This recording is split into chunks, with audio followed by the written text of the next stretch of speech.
Selamat datang kembali di Cibul Movie. Setelah sekian lama akhirnya Cibul Movie kembali mengupload video ya guys ya. Dan di video kali ini kita akan membahas alur film yang berjudul Deepwater. Sebelum kita lanjut ke ceritanya jangan lupa bantu channel ini dengan subscribe, like dan komen. Ambil posisi rebahan tersantuy senderan di dinding peluk guling, pastikan kuotamu mencukupi atau pakai wifi tetangga, dan gas menuju ke alur cerita film Deepwater. Di awal film kita diperlihatkan seorang gadis kecil yang bernama Trixie, yang asik mendengarkan lagu Old MacDonald. Dan ibunya yang bernama Melinda, yang sedang menyiapkan makanan. Dan ayahnya bernama Vic Van Allen. Vic dan Melinda di sini tampak sedang bersiap untuk pergi ke sebuah pesta. Sampai di pesta, mereka pun menikmati makanan dan minuman yang disediakan. Melinda pun terlihat bertemu dengan teman spesialnya bernama Joel. Setelah menyapa Joel, mereka berdua pun pergi ke tempat sepi untuk mojok, dan bermesraan sambil melakukan ciuman hangat. Vic pun mengetahui hal tersebut dan mengikuti mereka berdua. Namun, bukannya marah, Vic hanya melihat saja tingkah mereka berdua. Sungguh pria yang aneh. Melinda pun akhirnya mabuk dan menari di atas piano. Dalam keadaan mabuk dia pun memainkan piano sambil bernyanyi sebuah lagu. Cheers, cheers. Ternyata, pada saat ingin mengambil minuman Vic dan Joel pun bertemu.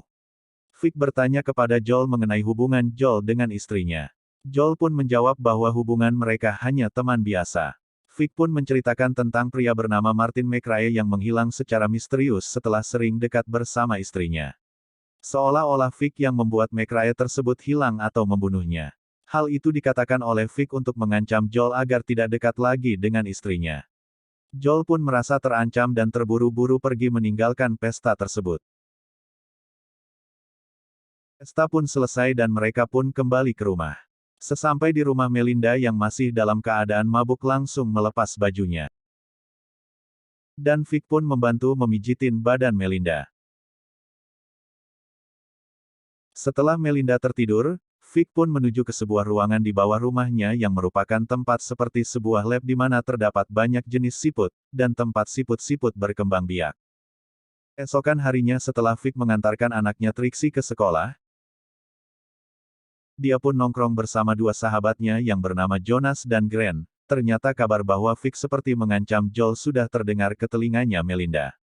Melinda pun marah kepada Vic karena sudah membuat lelucon tentang kehilangan temannya McRae dan juga mengancam Joel. Untuk membujuk Melinda yang marah, Vic pun mengundang Joel untuk makan malam di rumahnya bersama dengan Melinda juga. Mereka pun makan dan sambil berbincang-bincang dan juga bersama Trixie yang menatap Joel dengan tatapan sinis menandakan bahwa Trixie tidak menyukai Joel. Setelah itu, Melinda meminta Vic untuk membacakan dongeng pengantar tidur untuk Trixie. Pada saat Vic membacakan dongeng untuk Trixie, rupanya Melinda bersama Joel yang diam-diam masuk ke dalam ruangan dan mabuk-mabukan. Vic pun mengetahui hal itu, namun dia tidak langsung marah tapi dia kembali mengancam Joel dan memberitahu bahwa dialah yang membunuh McRae menggunakan palu ke kepalanya. Dan Vic pun memesankannya Uber untuk Joel pergi dari rumahnya. Esokan harinya, Vic, Melinda dan si kecil Trixie pergi ke sebuah pesta, di mana di sana mereka bertemu dengan Don, seorang penulis dan istrinya bernama Kelly. Mereka pun lalu berbincang-bincang. Di saat Melinda sedang asik menari bersama Trixie, Vic pun mengajak Kelly untuk ikut menari. Saat jalan pulang, Melinda pun yang tadi melihat Vic menari dengan Kelly bertanya kepada Vic, "Apa kau mau menidurinya?" Vic pun menjawab bahwa itu bukan hal yang pertama terlintas di pikirannya. Lalu, Melinda pun menggoda Vic dengan melakukan kegiatan perserpongan di dalam mobil. Sesampai di rumah pun mereka melanjutkan dengan adegan prot-prot yang tadi tertunda. Esokan harinya di saat Vic dan Melinda melihat pertandingan sepak bola putrinya, Vic pun menerima telepon dari pihak bank bahwa istrinya Melinda membuat cek sebesar $3.000 kepada seorang tidak dikenal. Vic pun mencari tahu dan rupanya Melinda membuat cek tersebut untuk pemain piano yang dia sebut sebagai guru lesnya yang padahal itu merupakan selingkuhannya juga. Vic pun kembali ke rumah dan melihat berita bahwa McRae yang hilang ditemukan mati karena tertembak. Vic bersama Jonas dan Grant nongkrong di kafe yang merupakan tempat bermain piano selingkuhannya Melinda yang bernama Charles. Vic pun menyapanya dan mengatakan kepada Jonas dan Gren dialah yang mengajari Melinda piano. Selanjutnya tampak di sebuah mobil Melinda bersama Charles. Melinda pun menggoda Charles untuk melakukan prot-prot di mobil. Paginya saat Vic bangun dan menyiapkan kopi untuk Melinda, Vic yang tidur di kamar terpisah dengan Melinda baru mengetahui bahwa Melinda semalaman tidak pulang. Tak lama kemudian Melinda pun pulang ke rumah. Vic pun marah dan menanyakan kemana dia tidak pulang semalaman. Dan bertanya untuk apa menulis cek $3.000 untuk Charles. Terjadilah perdebatan hebat, dan Melinda pun menceritakan detail tentang kejadiannya. Vic pun mencoba menyadarkan Melinda untuk berhenti menemui lelaki itu. Namun, Melinda menolaknya dan bahkan menantang Vic untuk menceraikannya. Namun Vic yang sangat cinta kepada Melinda tidak melakukan hal tersebut. Esokan harinya di sebuah pesta yang dibuat oleh Jonas, Melinda pun bertemu dengan Charles. Dan pada malam harinya, mereka berdua pun kembali bermesraan di depan matanya Vic di dalam kolam berenang. Vic yang sudah tidak sabar dan geram terhadap sikap Charles bersama istrinya Melinda mencari kesempatan untuk menghabisi Charles. Dan pada saat Vic sedang berendam di kolam bersama Gren turunlah hujan yang membuat Gren masuk karena takut sakit. Namun, Vic tidak masuk dan melihat masih ada Charles di ujung kolam. Dia pun memikirkan rencana untuk membunuh Charles dengan cara menenggelamkan Charles ke dalam air. Dengan tubuh Vic yang berotot dan kekar Charles pun tidak kuasa melawan dan akhirnya meninggoy di tangan Vic. Vic yang seperti tidak merasa berdosa, masuk ke dalam untuk berkumpul bersama. Vic pun mengambil cookies yang masih panas yang membuat tangannya seperti melepuh untuk menghilangkan bukti. Melinda pun yang tidak melihat Charles mencarinya. Melinda sangat histeris melihat Charles sudah mengapung di kolam berenang dan langsung berteriak minta bantuan. Vic yang berakting dengan baik, Jonas, Gren dan Don pun mencoba menyelamatkan Charles. Namun nyawa Charles sudah tidak tertolong. Selang beberapa jam kemudian, polisi pun datang untuk meminta keterangan mereka. Vic pun yang cerdik berhasil mengecoh polisi dan dia terbukti tidak bersalah.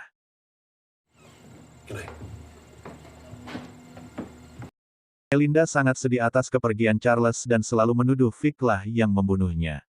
Singkat cerita Melinda dan Don pun bekerja sama untuk membayar penyidik swasta bernama David untuk mengikuti gerak-gerik Vic dan mencari bukti bahwa Vic lah pembunuh Charles.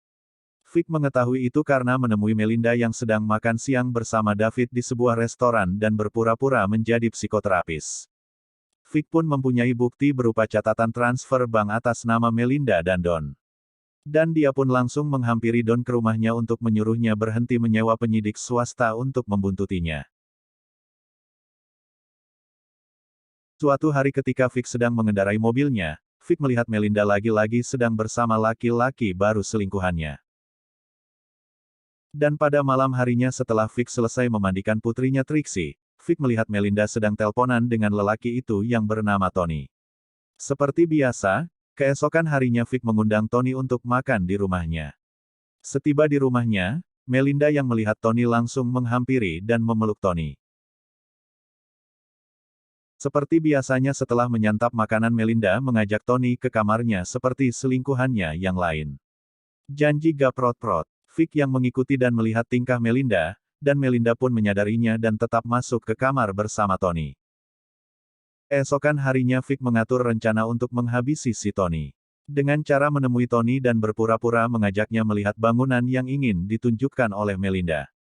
Tony pun mengikuti Vic menggunakan mobil jeep miliknya dan mengarah ke arah hutan di dekat sungai. Di perjalanan menuju ke hutan, Vic mengendarai mobilnya dengan sangat cepat yang membuat Tony sangat ketakutan. Sesampai di hutan itu, mereka berdua pun turun dari mobil. Vic langsung mengambil batu dan melemparnya ke arah Tony yang sedang melihat-lihat situasi di hutan itu.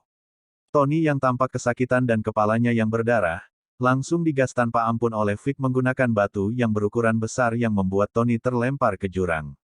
Vic pun turun untuk melihat kondisi Tony, ternyata Tony tewas.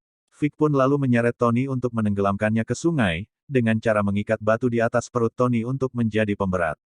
Namun, sebelum menenggelamkan Tony, Vic terlebih dulu mengambil dompet yang berisi identitas Tony. Pun kembali ke rumah, seperti biasa setelah membunuh orang, Vic seperti tidak merasa bersalah. Melinda sibuk menelpon Tony yang tidak ada kabar seharian. Keesokan harinya, Melinda dan Trixie mengajak Vic untuk piknik di hutan di dekat sungai yang merupakan tempat Vic membunuh dan menenggelamkan Tony.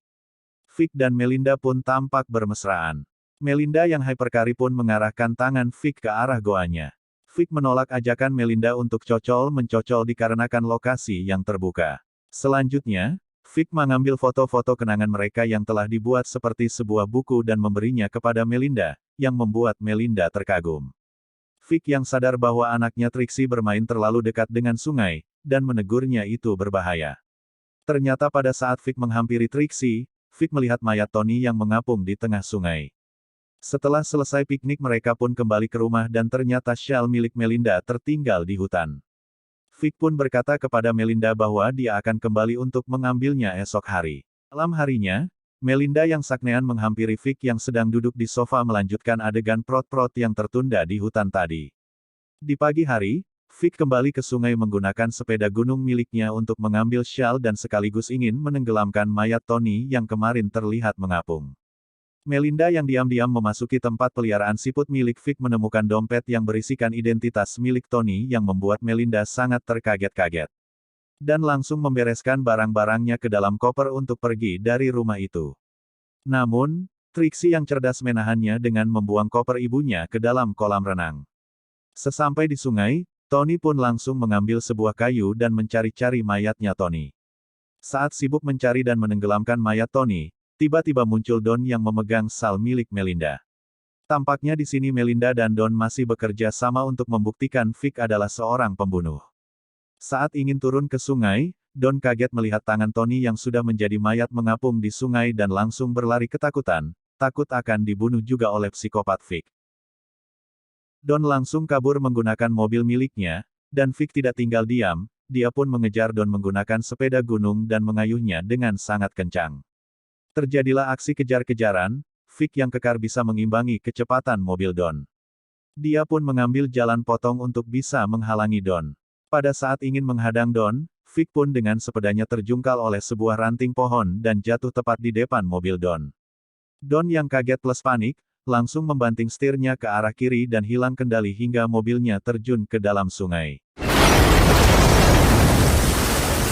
Akibat kejadian itu Don pun tewas.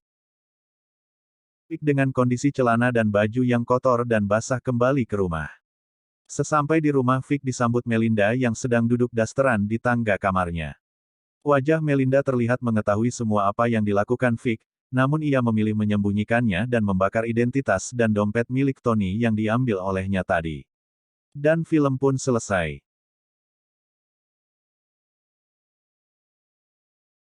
Terima kasih telah menonton video ini, dan support channel ini terus dengan subscribe, like dan komen.